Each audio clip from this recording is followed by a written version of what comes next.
પછી તળા છાયો પાડ પરસવાનું પાણી જાત વેઠ તડકો પાવે અમૃતના પાણી ના આંખમાં લાવે આંસુ ના પગલું ભરે પાછું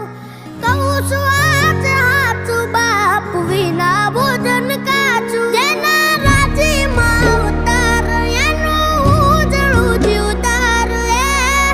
જિંદગીનું ભણતાર હાચું ગણતાર મને મળામાં બાપ ભગવાન આપ બેડા રેજો ભગવાન હું થઈ ગયો ધનવાન માડી તારા ખોળે માથું જાણે સ્વર્ગ જગનું